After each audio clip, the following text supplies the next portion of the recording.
అందరికీ నమస్కారం. మీ ఇంటి ఆడపడుచు ఛానల్కి స్వాగతం.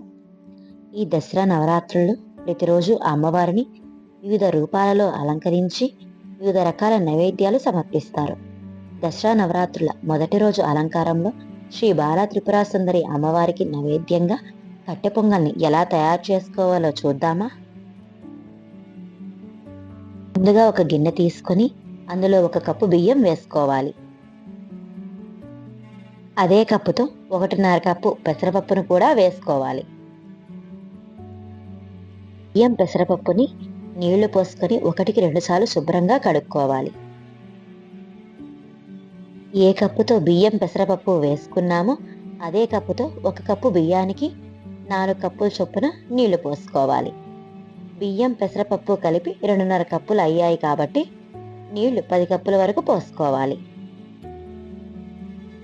తరువాత స్టవ్ వెలిగించి ఈ గిన్నెని పెట్టుకొని ఉడికించుకోవాలి.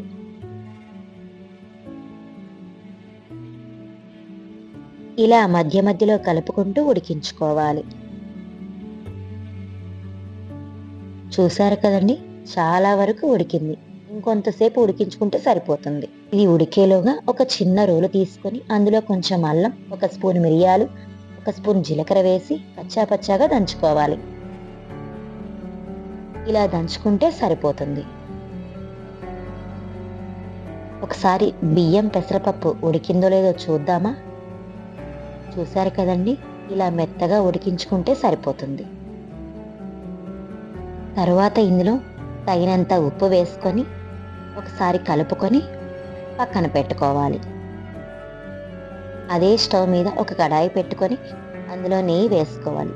నెయ్యి కొంచెం వేడయ్యాక ఆవాలు, జీలకర్ర, కరివేపాకు, కొంచెం ఇంగువ వేసి ముందుగా దంచి పెట్టుకున్న పొడిని కూడా వేసి కొంచెం వేయించుకొని స్టవ్ ఆఫ్ చేయాలి.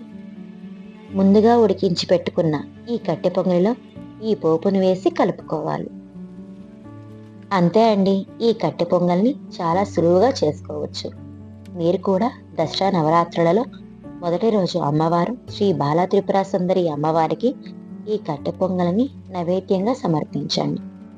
మరొక విషయం అండి, ఈ కట్టె పొంగలిని కుక్కర్లో కంటే ఇలా గిన్నెలో ఉడికించుకుంటే ఎంతో బాగుంటుంది. నేనైతే ఇలాగే చేస్తాను. మీరు కూడా ఇలా చేసుకొని ఎలా వచ్చిందో నాకు కామెంట్ చేయండి. Please like and share and subscribe.